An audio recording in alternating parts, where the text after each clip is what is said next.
After leaving Broken Hill, we spent the first night at the Kimba free camp.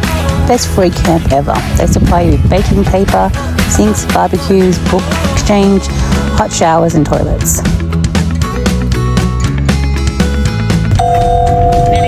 Okay, we've pulled over at Magnetic Hill, which is a little tourist spot. You can see down there, I've got a giant magnet.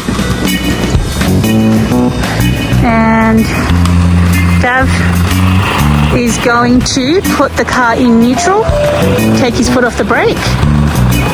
Ready? Yep.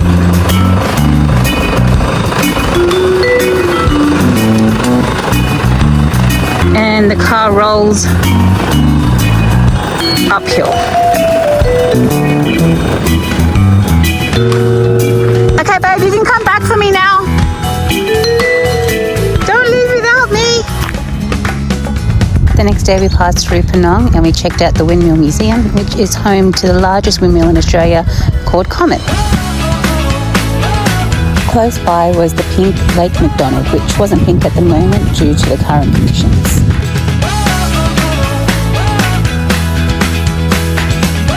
Later that day we made it to the eastern end of the Nullarbor Plain. After a brief journey on the Nullarbor, you reach the head of the Bight, where you get to see whales migrating.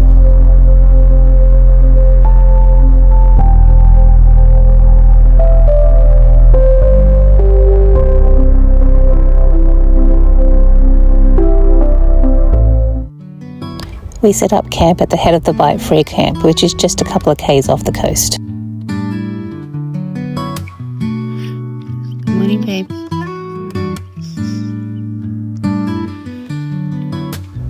We awoke to a beautiful sunrise surrounded by other campers. Really nice, comfortable, safe place to camp. Back on the road again the next morning, we stopped off at the Nullarbor Roadhouse to fill up. All along the Nullarbor, each roadhouse has these signs to give you an indication of how far you are from everything.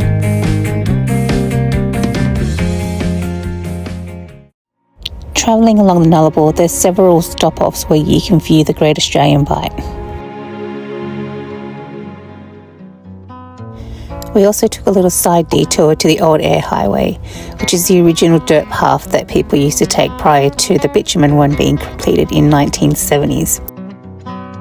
My Uncle Clive shared some stories with me about how he used to drive trucks of cattle across this road before the bitumen road was built. Hard to imagine how anyone could have done 1,200 kilometres of this. Just off the old Eyre highway is the Koonalda Homestead. This used to be a train station functional in the mid-1900s. It was also used as a rest, fuel and food stop for people driving along the old Eyre highway. The homestead's since been abandoned but is owned by the National Parks and used as a campground.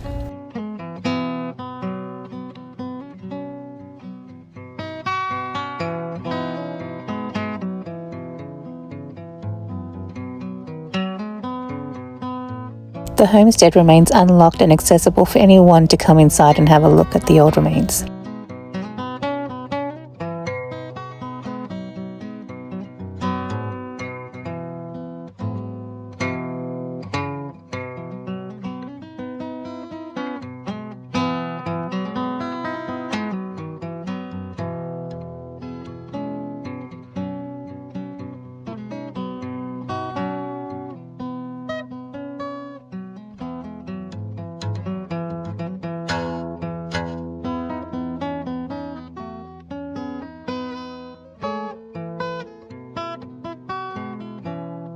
The homestead also houses around 80 vintage rusted cars that didn't quite make it across the Nullarbor and had been abandoned by their owners. This spot's often referred to as a car graveyard, and it's easy to see why.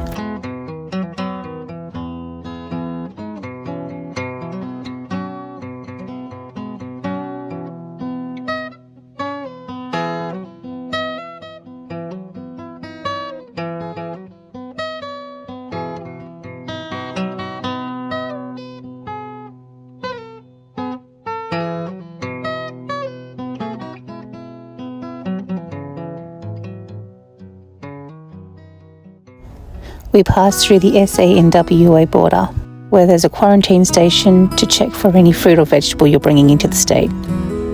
We weren't aware about this and we lost all our groceries. The Murra Elevevyn cave is a sinkhole which opens up to an underground cave system, which part of that is underwater. Due to its environment and location, it houses a lot of unusual creatures. Access to the cave requires a permit, which is only given to experienced divers. Despite all the stopovers we made that day, we seemed to always manage to be ahead of schedule, as when we discovered we'd crossed 3 time zones in the one day. The Nullarbor, along with many remote highways, also doubles up as a Royal Flying Doctor Service airstrip, with signage along the way to warn you.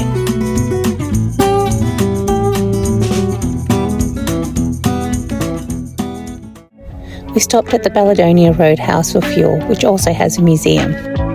We learn about how life was on the Nullarbor, as well as how the pioneers used to get around on camels.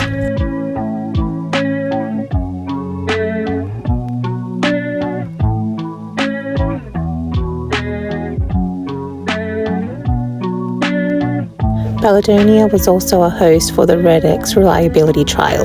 These were grueling around Australia car rallies, which were officially designed to test the reliability of cars on dirt roads.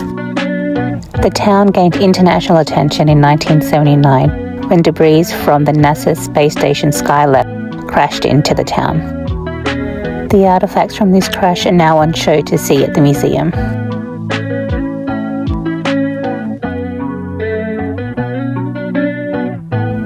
The crash prompted US President at the time, Jimmy Carter, to write a formal apology to the town.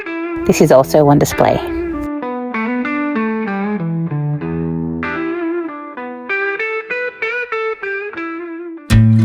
The highway has a few other quirky things you can stop off and see. Here we are passing Lake Cowan in Norseman, which is the official end of the Nullarbor Plain.